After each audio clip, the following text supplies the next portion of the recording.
Bonjour, bienvenue pour ce nouveau podcast dédié aux flammes jumelles et couples sacrés. Aujourd'hui, je vais vous parler du chaser, comme indiqué dans le podcast précédent qui était consacré aux runners. Comme indiqué dans le précédent podcast, j'utilise les termes chaser et runner par commodité. Il faudrait dire le premier conscient du lien au niveau du mental dit chaser et la seconde personne maintenue dans une illusion et un personnage niant le lien pour un temps dit le runner. Chaser en anglais veut dire chasseur, mais cela ne décrit pas vraiment son comportement puisque c'est lui qui court après l'autre et chasseur renvoie à l'idée de proie alors que nous ne chassons pas une autre personne, nous nous y connectons. Je conserve ces appellations malgré leurs limites. Parmi les chasers, il y a 80% de femmes et 20% d'hommes en moyenne.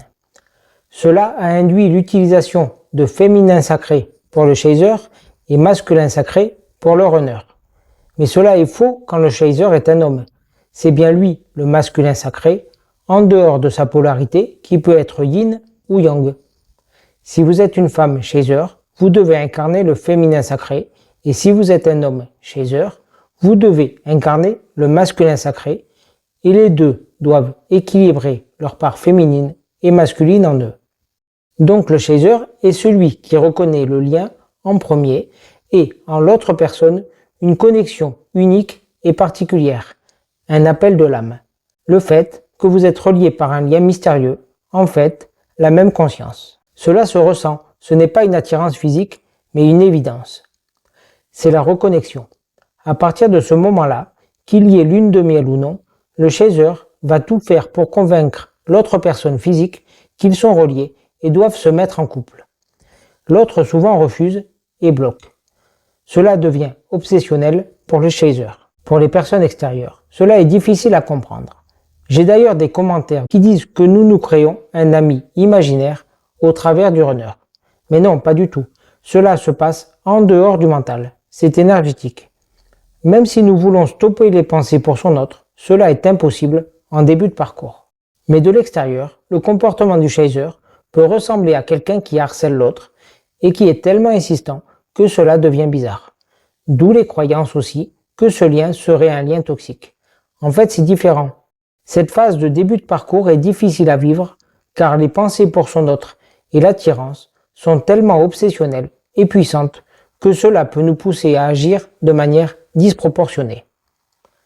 Le conseil que je pourrais donner aux personnes en début de parcours est d'accepter ces pensées obsessionnelles et de comprendre que leur but n'est pas de vous pousser à contacter l'autre, mais de vous faire comprendre la réalité du lien énergétique. Puis, à partir de là, de se retourner vers soi. De toute façon, après la phase de lune de miel, l'autre vous rejettera ou fera des allers-retours, mais cela ne se passera jamais comme vous le voudriez. Donc, pour gagner du temps, commencez par analyser, comprendre et corriger tout ce qui est dysfonctionnel dans votre vie. Au début, on pense que si l'on se concentre sur nous, l'on va perdre l'autre, et que si on ne cherche pas à le convaincre à tout prix, et que l'on n'agit pas concrètement, il va disparaître. Alors que c'est l'inverse. Ce lien n'a rien à voir avec une relation de couple classique ou de séduction entre deux humains. Tout ce qui fonctionne dans la relation classique ne marchera pas ici. Si jamais cela a marché un jour d'ailleurs. Donc, n'essayez pas les techniques de séduction des vidéos de coach en relation, la loi d'attraction pour forcer sa personne spécifique à revenir, de jouer un rôle pour paraître plus séduisant. Plus vous ferez cela, plus votre autre s'éloignera, vous bloquera, puisque vous vous éloignez de vous et agissez au travers du mental et de croyances limitantes. Si vous êtes flamme jumelle, le lien ne peut pas disparaître, et au contraire, plus vous serez aligné, plus votre autre se rapproche de vous. Un couple flamme jumelle est une conscience double, un couple divin qui produit une incarnation quasi simultanée de deux personnes. Ce lien doit être compris à partir de ce point de vue-là, et non pas du point de vue terrestre. Le rôle du chaser est d'identifier et d'accepter la réalité du lien, malgré la bizarrerie de la situation, et l'assumer face aux autres. D'en comprendre la nature et de se tourner vers la spiritualité, seule voie qui permet d'appréhender complètement la situation. Le rôle du chaser est difficile aussi, car l'on doit agir au travers de notre intuition et de notre cœur. à l'inverse du plus grand nombre qui agit par le mental. Traverser des épreuves et des difficultés régulières, malgré le travail sur nous, cela dans la solitude et l'incompréhension de la plupart des personnes. Solitude car notre autre nous repousse, afin de nous laisser l'espace pour travailler sur nous, et incompréhension des autres, car personne ne peut expliquer rationnellement l'accumulation de difficultés, de blocages dans notre vie, reflet de ce que nous sommes venus transmuter, ni expliquer notre amour inconditionnel pour notre autre, malgré son comportement. Le chaser doit réaliser que durant la phase allant de la lune de miel jusqu'à une éventuelle réunion, son rôle n'est plus de courir après l'autre, mais de se servir de ce lien pour y puiser l'espoir et la force pour avancer, et d'utiliser les synchronicités et l'effet miroir du runner pour comprendre ce qu'il doit transmuter et corriger. Le rôle du chaser est de nettoyer tous les programmes et les blessures non résolues qui empêchent la réunion, mais pas d'essayer de mettre en place la réunion. Erreur que font beaucoup de chasers de vouloir forcer la réunion dans la matière, moi aussi au début. D'ailleurs, ce terme réunion est encore mal choisi, car un véritable couple, flamme jumelle ou couple sacré n'est jamais séparé. Sur tous les plans non matériels, ce couple est effectif et toujours fusionné. La séparation paraît exister au niveau physique, mais il n'en est rien. Sinon, les échanges énergétiques et télépathiques ne pourraient pas exister. Donc, dès la reconnexion, mais depuis toujours en réalité, vous formez un couple atypique, mais réel. C'est bien là la fonction des flammes jumelles. Incarner une union au travers de l'amour inconditionnel et non un amour d'attachement ou de sécurité.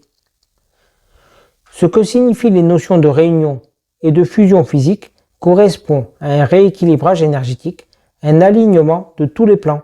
Ce n'est pas un but ou un bonus, mais un état d'être. Quand nous sommes dans le moment présent, nous sommes déjà avec notre autre. C'est une prise de conscience nécessaire à avoir. Si vous êtes flamme jumelle, vous êtes déjà réunis à votre autre. Mais vous ne vivez pas forcément encore ensemble. Vous êtes réunis à votre autre, même s'il est en couple. C'est impossible à comprendre du point de vue de l'ego, mais une réalité par rapport au lien énergétique et spirituel de cette connexion. Bien sûr, il y a cette question obsédante et la principale que se pose le chaser, serais-je réuni un jour à mon autre dans la matière? J'y ai déjà répondu en partie, mais il convient d'aller plus loin. Alors, nombre de personnes qui se disent flammes jumelles indiquent que la réunion physique ne ferait pas partie du parcours et que le but est juste le travail d'élévation spirituelle du chaser. Dans ce cas-là, pourquoi ce parcours existe-t-il? Puisque c'est bien la volonté d'arriver à la réunion qui pousse les chasers à avancer. Pour moi, elle fait partie du processus, puisqu'il n'y a pas de séparation. C'est juste l'étape qui suit la complétude des deux personnes terrestres. Le travail du chaser est d'arriver à cet état de paix intérieure. Et il est souvent nécessaire de se faire aider pour y arriver. Mais il ne faut pas le faire dans le but du rapprochement, mais le faire pour soi. Mais une fois que l'on est arrivé au stade de la complétude, il n'y a pas forcément de retour rapide de son autre dans la matière, alors que la plupart des vidéos de flammes jumelles expliquent que c'est automatique. Ça l'est peut-être pour certains couples, et tant mieux pour eux, mais ce n'est pas une vérité absolue. Alors maintenant, la question que l'on se pose est pourquoi ne suis-je pas réuni à mon autre alors que je suis en complétude et que j'ai travaillé sur moi? Pour y répondre, il faut prendre du recul et envisager l'existence des flammes jumelles par rapport à un plan d'ensemble lié à la tradition primordiale et au cycle actuel, qui dépasse nos petites personnes et dont le but est l'élévation du niveau de conscience des humains de la planète Terre. Cela m'a été confirmé par la discussion avec une médium que j'ai contactée sur les conseils d'une amie qui connaît mes difficultés immobilières. Il est utile d'avoir le point de vue de personnes extérieures, car même si nous pouvons recevoir des informations de nos guides, cela traverse nos corps énergétiques qui agissent comme des tamis. Nous n'avons accès qu'à une partie et l'autre médium recevra des informations complémentaires. Donc cette médium m'a expliqué qu'elle voyait notre couple flamme jumelle comme deux points lumineux séparés, bien reliés par un lien, mais ne pouvant pas se rejoindre maintenant, chacun devant réaliser le travail où il est actuellement. Cela fait référence aux grilles énergétiques dont je vous ai déjà parlé. Mon guide m'a ensuite expliqué la signification complète de cette vision et les raisons de la séparation physique actuelle. Ce que je vais expliquer est important à comprendre pour tous les chasers qui ne sont pas réunis physiquement à leur autre, surtout ceux dont l'autre vit à distance ou à l'étranger. Le rapprochement physique est bloqué tant que le travail que l'on doit réaliser à l'endroit où l'on est n'est pas finalisé. Par exemple, dans votre passé ou celui de votre famille, il y a des mémoires psychogénérationnelles qui n'ont pas encore été corrigées. Cela doit se faire dans le pays où cela a été généré. Il y a aussi des cas où les ancêtres humains de votre autre et les vôtres ont pu avoir des conflits, créer des désordres, de l'injustice entre eux. Pour les héritages, des mariages arrangés ou des mariages empêchés. Il faut réussir à en prendre conscience et à libérer tout cela. Et encore une fois, dans le pays d'origine où cela a été créé. Mon autre est américaine, mais elle a des ancêtres français et anglais. Apparemment, sa famille française et la mienne, côté paternel, auraient eu des conflits immobiliers il y a plusieurs centaines d'années. Cela répond en même temps à la question des raisons pour lesquelles je vis cette injustice immobilière et pourquoi je suis né en France et pas aux États-Unis. Mais j'ai compris cela il y a quelques jours seulement. Il y a aussi que le rapprochement physique est bloqué par le timing divin par rapport au taux vibratoire de ces grilles énergétiques. Je vous ai déjà expliqué qu'elles relient les monuments sacrés, nos maisons, et nous-mêmes y sommes connectés. Nous pouvons et devons agir comme un point d'émission de haute vibration. Vous pouvez imaginer ces lignes énergétiques comme le réseau de câbles électriques d'EDF. L'élévation du taux vibratoire de ces réseaux énergétiques doit être régulière. Si on envoie 400 volts dans le réseau en 220 volts, le réseau saute. Cela ne serait pas un problème pour la planète Terre, mais pour les êtres vivants, dont le taux vibratoire est trop bas pour le supporter sans conséquences négatives pour eux. La réunion physique de certains couples flammes jumelles, ou d'un trop grand nombre simultanément, impulserait une importante décharge énergétique. Non pas que certains couples seraient supérieurs ou mieux, cela est simplement dû à leur niveau d'incarnation d'origine et à leur taux vibratoire propre. Car une fois le travail sur soi réalisé, la personne se rapprochant de son essence, son taux vibratoire s'aligne avec sa vraie nature, et la fusion des deux augmente encore ce taux vibratoire. Donc, les guides empêchent provisoirement certains couples de se rapprocher, car leur fusion correspond à un taux vibratoire encore trop important par rapport à l'état actuel du monde. Cela les force ainsi à travailler là où ils sont, tout en laissant le temps au niveau de conscience de s'élever. L'accepter et le comprendre permet d'arrêter de râler et de vouloir forcer les choses, et explique la distance physique et les blocages qui paraissent insurmontables dans l'instant.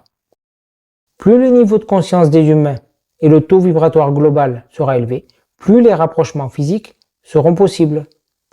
Donc, à nous d'œuvrer où nous sommes pour éveiller les autres, apporter la joie et la paix.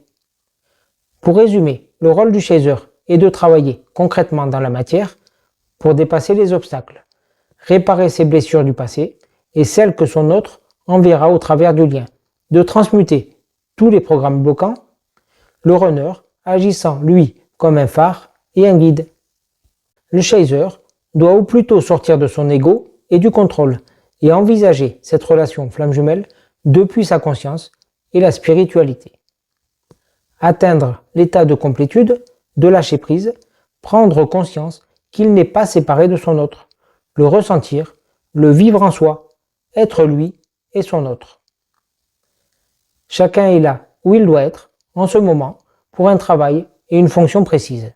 L'accepter pleinement, faire confiance à ses guides et à sa flamme jumelle, garder la foi et agir pour améliorer le monde, quel que soit son métier et sa fonction.